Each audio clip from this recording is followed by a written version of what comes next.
Namaskar. Last time you have studied about the parturition. In that you have studied the 3 stages. Then next is the lactation. After the parturition, the mammary glands of the female start producing the milk at the end of the pregnancy by the process of lactation. काय lactation म्हणजे काय म्हटलेलं आहे? The memory glands of the female start producing milk at the end of pregnancy by the process of lactation. Prolactin is the hormone which is responsible for production of milk. Prolactin नावाचं जे hormone आहे pituitary बॉडीकडून secret होतं, ते त्या हार्मोनचा परिणामानं काय होतं की मिल्क डेव्हलप व्हायला सुरुवात होते. हे हार्मोन प्रेग्नन्सी पिरियडमध्ये काय होतं, पिट्युटरी बॉडी रिलीज करते आणि त्याचा परिणामामुळे मॅमरी ग्लँडमध्ये मिल्क तयार व्हायला सुरुवात होते. Lactation help in mother in feeding the new born. Lactation कशासाठी मदत करतं तर यंगवनला फीडिंग करण्यासाठी, दूध भरवण्यासाठी त्याला आपण लॅक्टेशन म्हणतोय. The fluid secreted by the memory Gland soon after the child birth is called as a colostrum.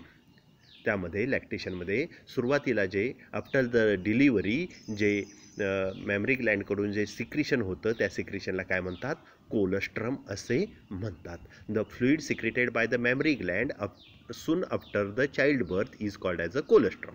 Colostrum कसं आहे, त्याचं कंपोजिशन पहा काय आहे ते. It is the sticky yellow fluid secreted by the memory Gland soon after the child birth. काय म्हटलेलं आहे, थोडंसं पिवळसर रंगाचं आणि चिकट घट्ट असा असणारा पदार्थ आहे, त्याला काय म्हटलेलं आहे, कोलेस्ट्रम असं म्हटलेलं आहे.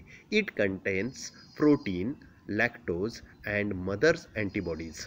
याच्यामध्ये काय काय असतं मोठ्या प्रमाणात, तर प्रोटीन असतं. केसिन नावाचं जे प्रोटीन आहे ते भरपूर प्रमाणात असतं. लॅक्टोज नावाची शुगर असते, डायसॅक्राइड आहे, आणि मदरकडून येणाऱ्या अँटीबॉडीज असतात.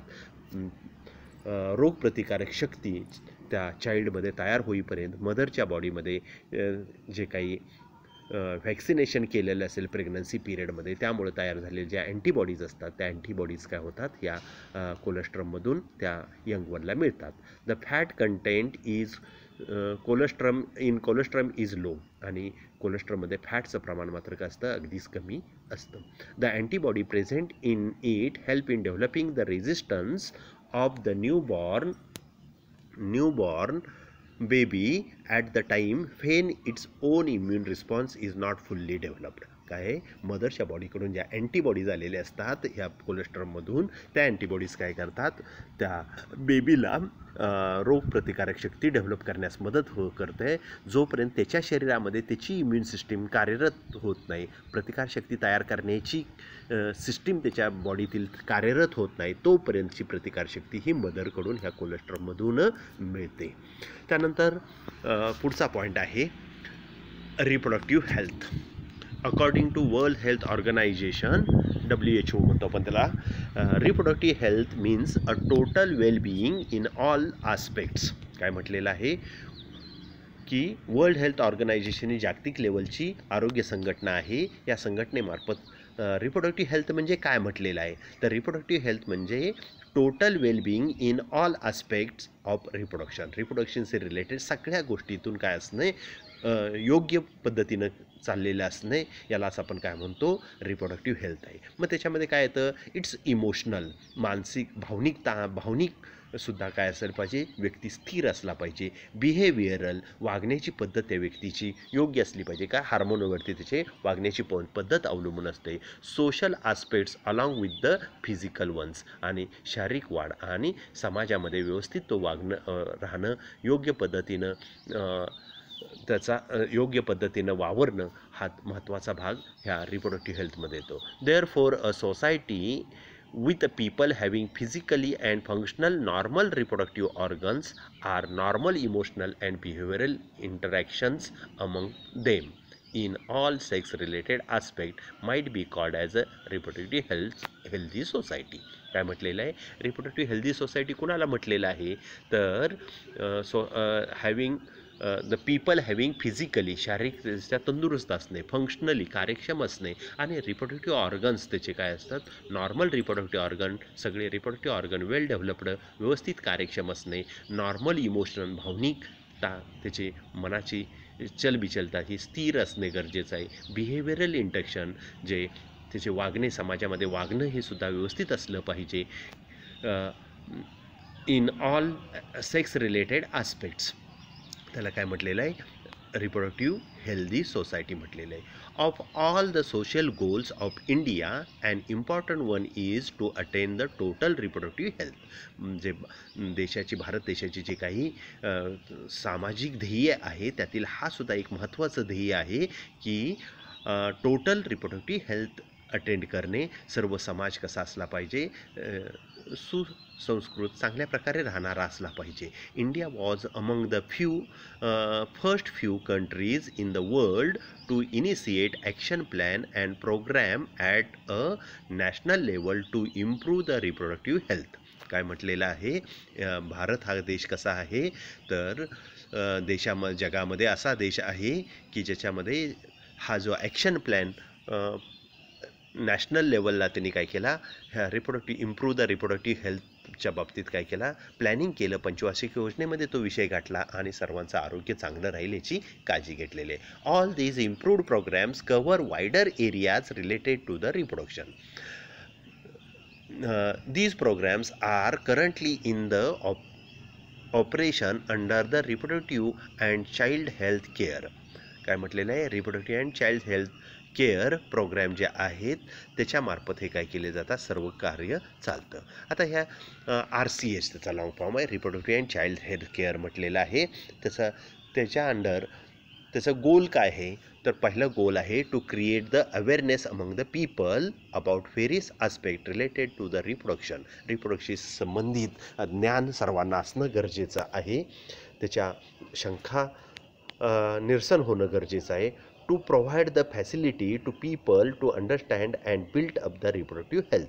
आपलं आरोग्य चांगलं राहण्यासाठी रिप्रोडक्टिव्ह आरोग्य चांगलं राहण्यासाठी त्याला मदत करणे हा त्याचा दुसरं ध्येय आहे. तिसरं ध्येय आहे to provide the support for building up a reproductive healthy society. आणि समाज कसा असला पाहिजे या दृष्टीनं सुस्थितीत असणारा समाज निर्माण करणं हेही त्याचं ध्येय आहे. चौथं ध्येय आहे to bring about the change mainly in 3 critical health indicators, that is reducing the total infertility rate, infant mortality rate and maternal mortality rate. काय म्हटलेलं आहे की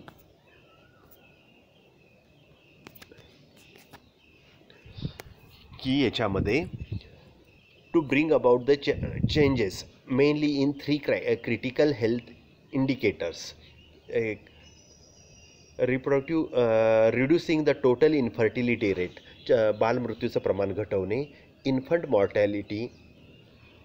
इन्फर्टिलिटी रेट नपुसकत्वाचं प्रमाण कमी करणे आणि म्हणजे सर्वांना मूल व्हावं अशा पद्धतीचे, आणि इन्फर्टिलिटी मॉर्टॅलिटी म्हणजे बालमृत्यूचं प्रमाण घटवणे आणि मॅटर्नल मॉर्टॅलिटी आणि मातेचं मृत्यूचं प्रमाण कमी करणे हे काय आहे ह्या reproductive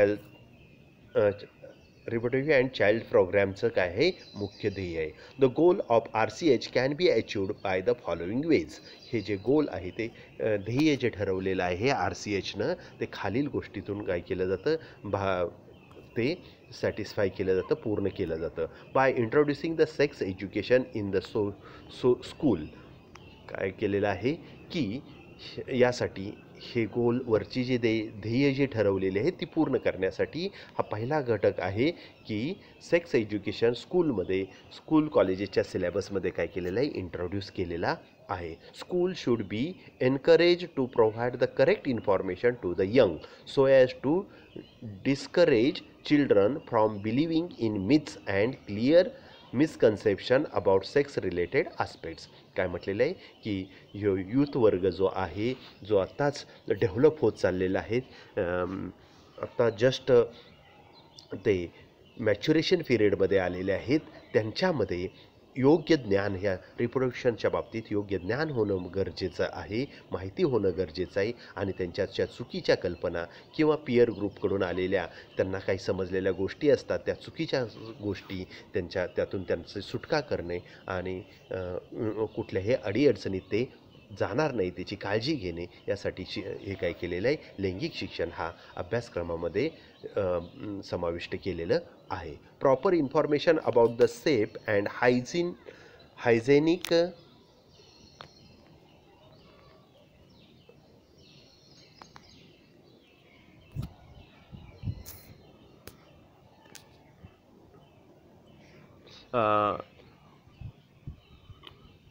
proper information about the safe and hygienic sexual practices. काय आहे, सेफ सुरक्षित लैंगिक संबंध जे विवाहानंतरचे व्यवस्थित असावेत, यासाठी आपल्याला हा निरोगी असावेत याची माहिती होणं गरजेचं आहे. सेक्शुअली ट्रान्समिटेड डिसीजेस, लैंगिकतेनं जे प्रसार होणारे जे आजार आहे त्याची माहिती, गुप्त रोग आपण म्हणतो, ते गुप्त रोगांची माहिती जर झाली तर त्या काय होईल, हा समाज काय करेल, काळजी घेईल आणि यूथ वर्गाला ह्या गोष्टी माहिती होणं गरजेचं आहे. S T D means sexual transmitted diseases, वेगवेगळे जे डिसीजेस आपण ते पुढे पाहणार आहे. आणि एड्ससारखा डिसीज आहे, एड्सचं प्रमाणसुद्धा हे लैंगिकतेनं ट्रान्समिट होतो, त्यामुळे त्याचं प्रमाण कंट्रोल करण्यासाठी सुद्धा हे गोष्टी माहिती होणं गरजेचं आहे. Problem related to adolescence and proper information about the reproductive organs. आणि त्याचबरोबर अडॉलिसन्समध्ये हा जो आत्तासा मॅच्युअर होणारा जो वर्ग आहे, हा यूथ वर्ग आहे, त्यांना त्यांचे जे काही प्रॉब्लेम्स असतात, शारीरिक बदल होत असतात, मानसिक बदल होत असतात, याचं ज्ञान त्यांना जर झालं तर योग्य पद्धतीनं त्या वयातून ते काय होतील, व्यवस्थित पास होतील, पुढं जातील आणि चांगले समाज त्याच्यापासून निर्माण होईल. Proper information about reproductive organs, आणि रिप्रोडक्टिव्ह ऑर्गन्सविषयी सुद्धा ज्ञान योग्य असणं गरजेचं आहे.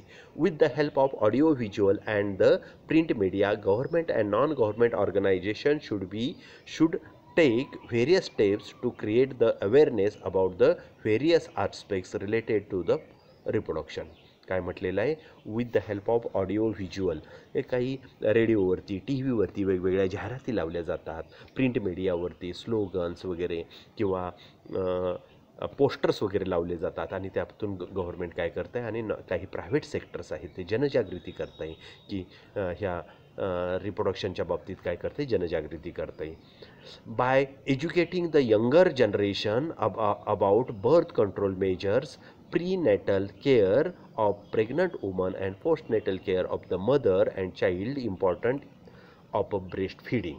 काय म्हटलेलं आहे, लोकांना ह्या यंगर तरुण वर्गाला काय करणे, ज्ञान देणे, योग्य पद्धतीचं ज्ञान दिलं तर काय होईल, बर्थ कंट्रोल मेजर्स माहिती होतील, लोकसंख्या विनाकारण वाढणार नाही, ज्यांना गरज आहे ते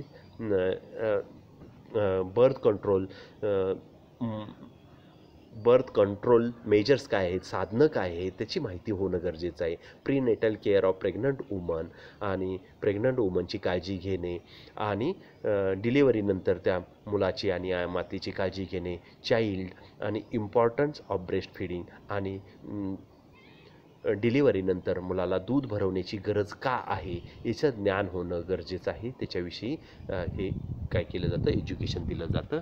bye developing the awareness about the problems arising due to the uncontrolled population growth.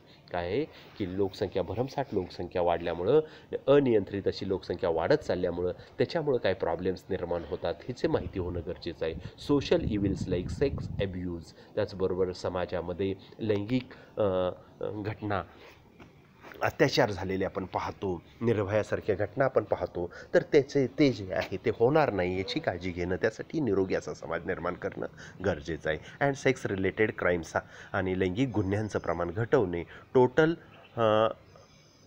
Take up the necessary steps to prevent them, आणि त्याचं प्रमाण कमी करण्यासाठी त्याची माहिती करणे, स्लोगन्स वगैरे च्या माध्यमातून, पोस्टरच्या माध्यमातून, ऑडिओ व्हिडिओच्या माध्यमातून त्यांना जनजागृती करणं हे महत्त्वाचं आहे. By creating the awareness about the statutory ban on amniocentesis for sex determination, त्याचबरोबर हाही अवेअरनेस हिची जाण होणं गरजेचं आहे की गर्भामध्ये वाढणारा मुलगा आहे की मुलगी आहे त्याच्यासाठी ॲम्निओसिंथेसिस टेक्निक वापरलं जातं. ह्या टेक्निकनं काय केलं जातं, मुलगी असेल तर मुलींचं अबॉर्शन्स घडवले जातात. ह्याच्यावरती बंदी कशी घातली, शासनानं बंदी घातलेली आहे. कारण समाजामध्ये स्त्री पुरुष जर प्रमाण घटलं तर अनेक सामाजिक गुन्ह्यांचं प्रमाण, लैंगिक गुन्ह्यांचं प्रमाण वाढेल, आणखी अनेक प्रॉब्लेम्स निर्माण होतील. तर यासाठी काय आहे, हे याच्यावरती ॲम्निओसिंथेसिस टेक्निकवरती बंदी घातलेली आहे. ह्याची जाण करू नये कुणीही या पद्धतीचं. By creating the awareness about the child immunisation programme. त्याचबरोबर मुलांमध्ये काय लसीकरण कसं महत्त्वाचं आहे. पहिले 5 वर्षाच्या वेगवेगळ्या लस दिल्या जातात. त्या लस देणं का गरजेचं आहे आणि त्यामुळं त्याची प्रतिकारशक्ती कशी वाढते ह्याचं ज्ञान झालं तर लोक काय करतील, समाजात काय करेल, ह्या लसींचा वापर करेल.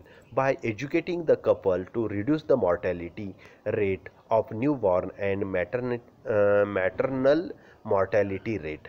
काय आहे, लोकांना जनजागृती केली तर काय होईल की बालमृत्यूचं प्रमाण आणि गरोदर मातांच्या मृत्यूचं प्रमाण काय होईल, घटण्यास मदत होईल. अशा पद्धतीनं हे वेगवेगळे माध्यमातून आपल्याला जनजागृती केली जाते आणि आपलं रिप्रोडक्टिव्ह हेल्थ चांगलं राहण्यासाठी मदत केली जाते आणि जे ध्येय ठरवलेले आहे ती ध्येय साध्य केली जातात.